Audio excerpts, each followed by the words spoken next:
ये भी तो एक वजह हो सकता है, मनोज राम जी जो सांसद हैं सासाराम लोकसभा के, वो दलित समाज से आते हैं जी। तो ये भी तो एक कांग्रेस पार्टी का कार्यकर्ता होने के नाते ये कहना चाहता हूं कि अगर उनको लगता है कि इस स्कूल में व्यभिचार होता है तो सबसे पहले अपने बच्चों का, अपनी बेटियों का एडमिशन यहाँ करा कर देख ले। लोग पूरे बिहार के अंदर में आंदोलन कर देंगे। इनको औकात हम दिखा देंगे जो कि वो अपना माइंड सेट लेकर के और बैठे हुए हैं कि हाँ गलत होता है। कांग्रेस पार्टी के कार्यकर्ता होने के नाते उसे आह्वान करता हूं, अगर उसके पास दम है तो वो आ करके हम लोगों से बात करे और उसके पास सबूत है तो वो सरकार के सामने और अधिकारियों के सामने दिखाए। ये फाउंडर महोदय ने सबको समझा दिया, हाथ जोड़ा और कहा कि आप लोग जाइए, जो हो गया सो हो गया। जब यहाँ से सब निपटा करके और छोड़ दिए तो फिर गांव में जाना और गांव में जा करके और फिर प्लान बना के लाठी। अभी हम कैमूर जिला में हैं जहां पर सासाराम लोकसभा के सांसद मनोज राम जी के ऊपर हमला हुआ था। अभी हम उन्हीं के भाई साहब के स्कूल में हैं। सर आपका नाम क्या हुआ सर? अभी विनोद कुमार नाम है। विनोद कुमार। आप कहाँ के हुए सर? हम तो कराघर ब्लॉक से हैं। काराकाट ब्लॉक? नहीं, कराघर ब्लॉक से हैं। कराघर ब्लॉक।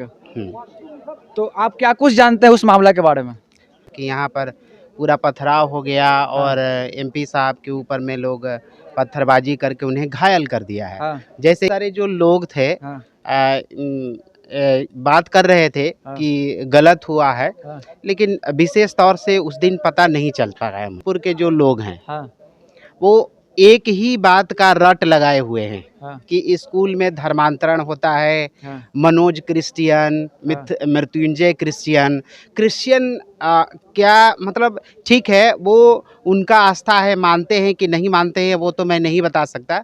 लेकिन मैं इतना कहना चाहता हूं कि क्या क्रिश्चियन लोगों को इस देश में जीने का हक नहीं है क्या? पहली बात। दूसरी बात कि वो पूरे समाज को, पूरे इस पार्लियामेंट के जितने भी ऑफिसर्स हैं उनको भी एक तरह से गाली दे रहे हैं। गाली इसलिए दे रहे हैं कि उनके पास कोई ऐसा सबूत है क्या कि हमारा मनोज कुमार धर्मांतरण कराते हैं या मृत्युंजय कुमार धर्मांतरण कराते हैं, यहाँ पर किसी इस स्कूल में व्यभिचार होता है, क्या ऐसा उनके पास कोई सबूत है? कोई भी सबूत नहीं है।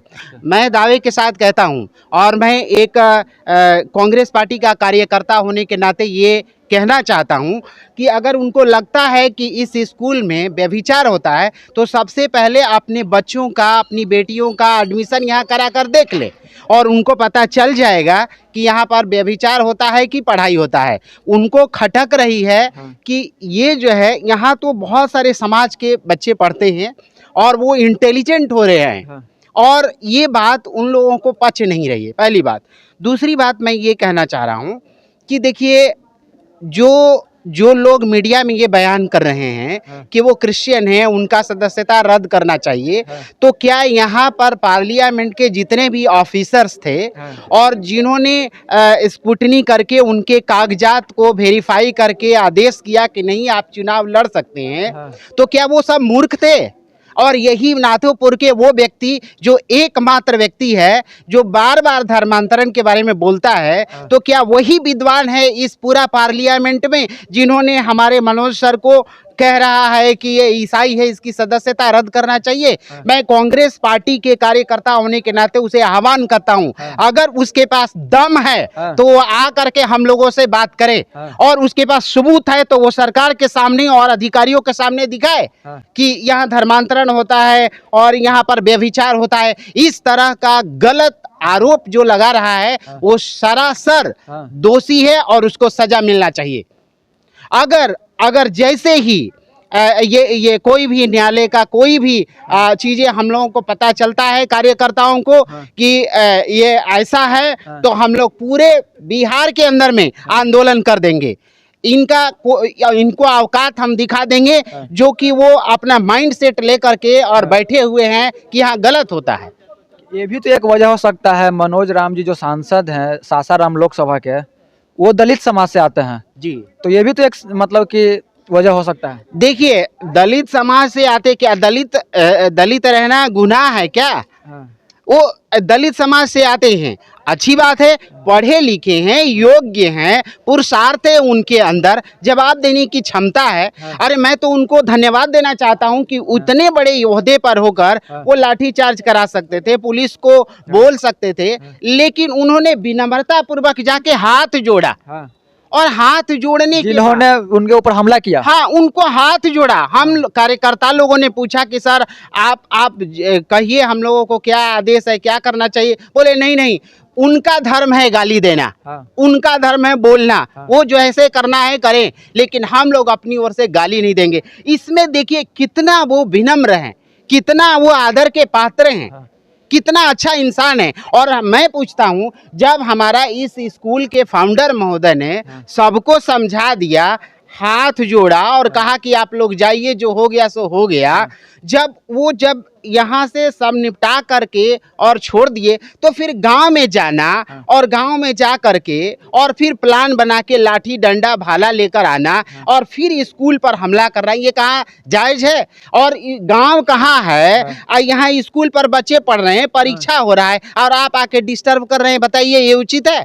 कैमूर जिला के एसपी साहब अभी तक क्या प्रतिक्रिया रही है? अरे एसपी साहब के हाथ में तो भाई बहुत सारा प्रशासनिक जो है चीजें हैं, वो जो मर्जी सो कर रहे हैं।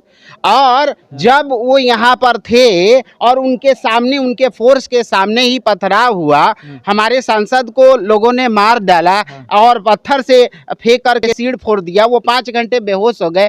उस समय एसपी साहब को दिखाई नहीं दिया और कि हम उसको रोके कि नहीं रोकें। और जब वो एसपी साहब अपने फोर्स के साथ है, तो उनको रहना ना चाहिए कि नहीं भी दोनों पार्टी का लोग कोई भी झगड़ा ना करो। उनके रहते हुए भी पत्थर मार रहा है और आराम से निकल कर पत्थर मारने वाला जा रहा है। पत्थर मारने वाले किस समाज से आते हैं? अब ये उनका तो हम पहचान नहीं कर पा रहे हैं, लेकिन लोग बता रहे हैं कि वो लाला समाज से हैं। और यहाँ के जो एसपी साहब वो कौन समाज से हैं? वो भी मुझे नहीं मालूम है।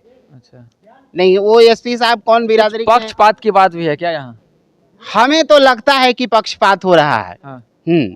और अगर कोई ये समझ रहा है, कोई ये समझ रहा है कि नहीं ये दलित है, उसको दबा देंगे हम लोग, और ये दलित है और इसकी पर्सनालिटी को धूमिल कर देंगे, तो कांग्रेस का जितने भी कार्यकर्ता हैं ये सब बर्दाश्त नहीं करेंगे।